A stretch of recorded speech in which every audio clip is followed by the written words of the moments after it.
complot. Danglars suivit Edmond et Mercédès des yeux jusqu'à ce que les deux amants eussent disparu à l'un des angles du fort Saint-Nicolas. Puis, se retournant alors, il aperçut Fernand qui était retombé, pâle et frémissant sur sa chaise, tandis que Caderousse balbutiait les paroles d'une chanson à boire. « Ah ça, mon cher monsieur, dit Danglars à Fernand, voilà un mariage qui ne me paraît pas faire le bonheur de tout le monde. »« Il me désespère, dit Fernand. »« Vous aimiez donc Mercédès ?»« Je l'adorais. »« Depuis longtemps ?»« Depuis que nous nous connaissons, je l'ai toujours aimée. »« Et vous êtes là, à vous arracher les cheveux, au lieu de chercher remède à la chose ? Que diable, je ne croyais pas que ce fût ainsi qu'agissaient les gens de votre nation. »« Que voulez-vous que je fasse ?» demanda Fernand. « Mais que sais-je, moi ? Est-ce que cela me regarde ? Ce n'est pas moi, ce me semble, qui suis amoureux de mademoiselle Mercédès, mais vous. Cherchez, dit l'Évangile, et vous trouverez. » J'avais trouvé déjà. Quoi ? Je voulais poignarder l'homme. Mais la femme m'a dit que s'il arrivait malheur à son fiancé, elle se tuerait. Bon, on dit ces choses-là, mais on ne les fait point. Vous ne connaissez point Mercédès, monsieur. Du moment où elle a menacé, elle exécuterait. Imbécile, murmura Danglars. Qu'elle se tue ou non, que m'importe, pourvu que Dantès ne soit point capitaine. Et avant que Mercédès meure, reprit Fernand avec l'accent d'une immuable résolution, je mourrai moi-même. En voilà de l'amour, dit Caderousse d'une voix de plus en plus avinée. En voilà où je ne m'y connais plus. Voyons, dit Danglars, vous me paraissez un gentil garçon, et je voudrais, le diable m'emporte, vous tirer de peine. Mais, ouais, dit Caderousse, voyons. Mon cher, reprit Danglars, tu es aux trois quarts ivre, achève la bouteille et tu le seras tout à fait. Bois et ne te mêle pas de ce que nous faisons. Pour ce que nous faisons, il faut avoir toute sa tête. Moi, ivre, dit Caderousse. Allons donc, j'en boirai encore 4 de tes bouteilles, qui sont pas plus grandes que des bouteilles d'eau de Cologne. Père Pamphile, du vin. Et pour joindre la preuve à la proposition, Caderousse frappa avec son verre sur la table. Vous disiez donc, monsieur, reprit Fernand, attendant avec avidité la suite de la phrase interrompue. Que disais-je ? Je ne me le rappelle plus. Cette ivrogne de Caderousse m'a fait perdre le fil de mes pensées. Ivrogne, tant que tu le voudras. Tant pis pour ceux qui craignent le vin, c'est qu'ils ont quelques mauvaises pensées, qui craignent que le vin ne leur tire du cœur.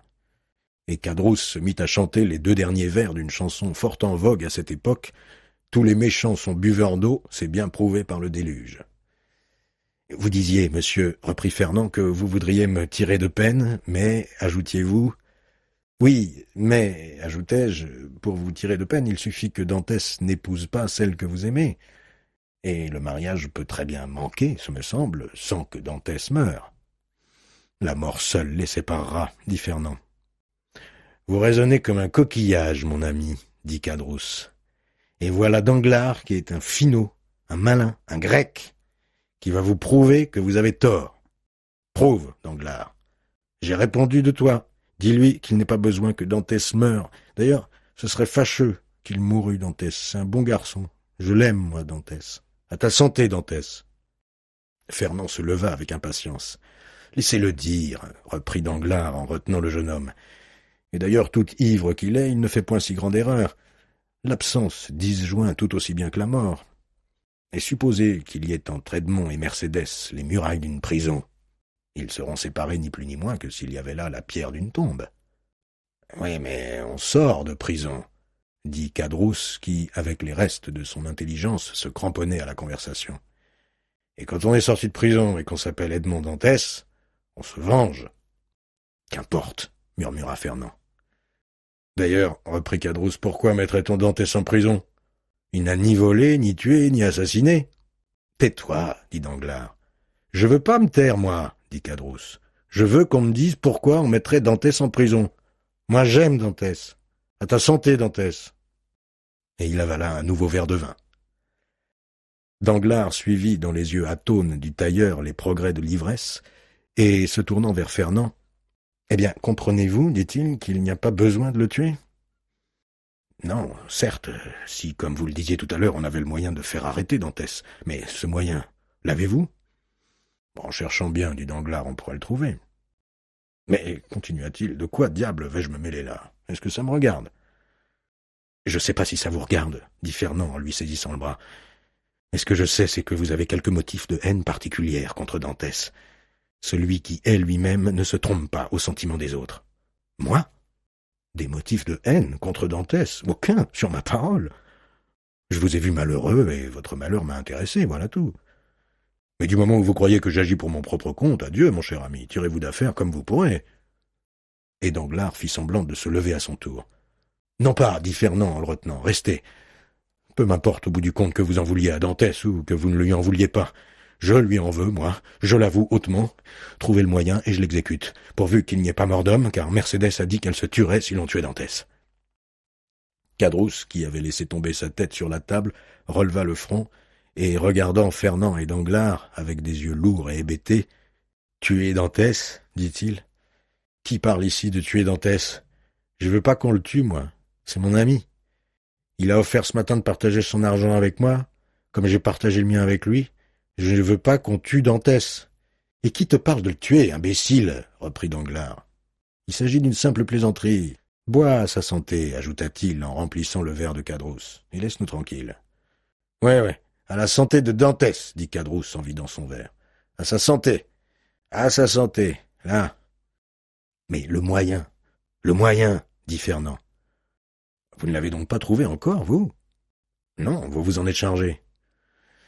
C'est vrai, reprit Danglars, les Français ont cette supériorité sur les Espagnols que les Espagnols ruminent et que les Français inventent. Inventez donc, alors, dit Fernand avec impatience. Garçon, dit Danglars, une plume, de l'encre et du papier. Une plume, de l'encre et du papier, murmura Fernand. Oui, je suis agent comptable. La plume, l'encre et le papier sont mes instruments. Et sans mes instruments, je ne sais rien faire. Une plume, de l'encre et du papier, cria à son tour Fernand. Il y a ce que vous désirez là, sur cette table, dit le garçon en montrant les objets demandés. Donnez-les-nous, alors. Le garçon prit le papier, l'encre et la plume, et les déposa sur la table du berceau. Quand on pense, dit Caderousse en laissant tomber sa main sur le papier, qu'il y a là de quoi tuer un homme, plus sûrement que si on l'attendait au coin d'un bois pour l'assassiner. J'ai toujours eu plus peur d'une plume, d'une bouteille d'encre et d'une feuille de papier que d'une épée ou d'un pistolet. Le drôle n'est pas encore si ivre qu'il en a l'air, dit Danglars. Versez-lui donc à boire, Fernand.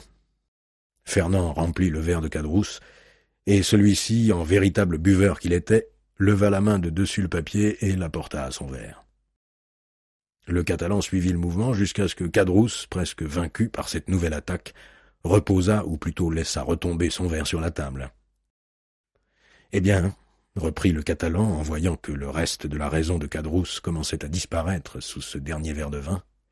« Eh bien, je disais donc, par exemple, » reprit Danglars, « que si, après un voyage comme celui que vient de faire Dantès, et dans lequel il a touché à Naples et à l'île d'Elbe, quelqu'un le dénonçait au procureur du roi comme agent bonapartiste, « Je le dénoncerai, moi, » dit vivement le jeune homme. « Oui, mais alors on vous fait signer votre déclaration, on vous confronte avec celui que vous avez dénoncé, je vous fournis de quoi soutenir votre accusation, je le sais bien, mais Dantès ne peut rester éternellement en prison. Un jour ou l'autre il en sort, et ce jour où il en sort, malheur à celui qui l'y a fait entrer. Bon, je ne demande qu'une chose, dit Fernand, c'est qu'il vienne me chercher une querelle. Ah oui, et Mercédès? Mercédès qui vous prend en haine si vous avez seulement le malheur d'écorcher l'épiderme à son bien-aimé Edmond. C'est juste, dit Fernand. Non, reprit Danglars, si on se décidait à une pareille chose, voyez-vous, il vaudrait bien mieux prendre tout bonnement, comme je le fais, cette plume, la tremper dans l'encre, et écrire de la main gauche, pour que l'écriture ne fût pas reconnue, une petite dénonciation ainsi conçue. Et Danglars, joignant l'exemple au précepte, écrivit de la main gauche et d'une écriture renversée, qui n'avait aucune analogie avec son écriture habituelle, les lignes suivantes qu'il passa à Fernand, et que Fernand lut à demi-voix. Monsieur le procureur du roi est prévenu par un ami du trône et de la religion que le nommé Edmond Dantès, second du navire le Pharaon, arrivé ce matin de Smyrne, après avoir touché à Naples et à Porto-Ferraio, a été chargé par Murat d'une lettre pour l'usurpateur et par l'usurpateur d'une lettre pour le comité bonapartiste de Paris. On aura la preuve de son crime en l'arrêtant, car on trouvera cette lettre ou sur lui, ou chez son père, ou dans sa cabine à bord du Pharaon. À la bonne heure, continua Danglars. Ainsi votre vengeance aurait le sens commun, car d'aucune façon alors elle ne pourrait retomber sur vous, et la chose irait toute seule.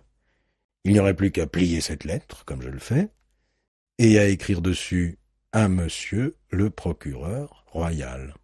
Tout serait dit. Et Danglars écrivit l'adresse, en se jouant. « Oui, tout serait dit !» s'écria Caderousse, qui, par un dernier effort d'intelligence, avait suivi la lecture, et qui comprenait d'instinct tout ce qu'une pareille dénonciation pourrait entraîner de malheur. « Oui, tout serait dit, seulement ce serait une infamie !» Et il allongea le bras pour prendre la lettre. « Aussi, dit Danglars en la poussant hors de la portée de sa main, aussi, ce que je dis et ce que je fais, c'est en plaisantant. Et le premier, je serais bien fâché qu'il arrivât quelque chose à Dantès, ce bon Dantès.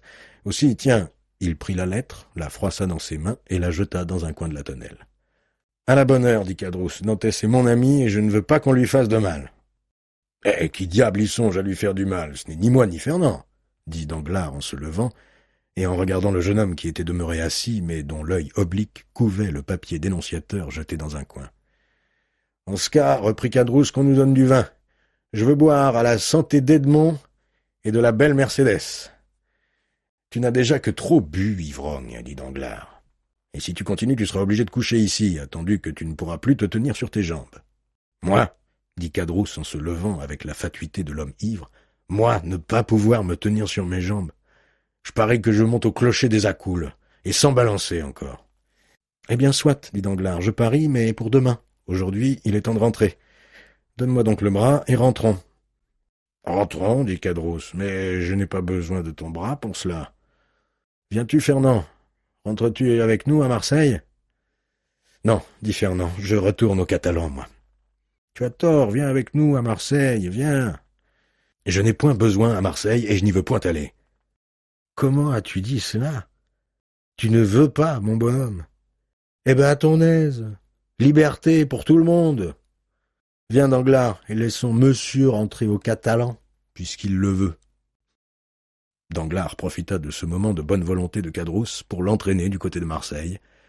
Seulement, pour ouvrir un chemin plus court et plus facile à Fernand, au lieu de revenir par le quai de la Rive-Neuve, il revint par la porte Saint-Victor. Caderousse le suivait, tout chancelant, accroché à son bras. Lorsqu'il eut fait une vingtaine de pas, Danglars se retourna et vit Fernand se précipiter sur le papier qu'il mit dans sa poche. Puis, aussitôt, s'élançant hors de la tonnelle, le jeune homme tourna du côté du Pillon. « Eh ben, que fait-il donc? Dit Caderousse. Il nous a menti. Il a dit qu'il allait aux Catalans et il va à la ville. Oh là, Fernand, tu te trompes, mon garçon. C'est toi qui vois trouble, dit Danglars. Il suit tout droit le chemin des vieilles infirmeries. En vérité, dit Caderousse. Eh bien, j'aurais juré qu'il tournait à droite. Décidément, le vin est un traître. Allons, allons, murmura Danglars. Je crois que maintenant la chose est bien lancée et qu'il n'y a plus qu'à la laisser marcher toute seule.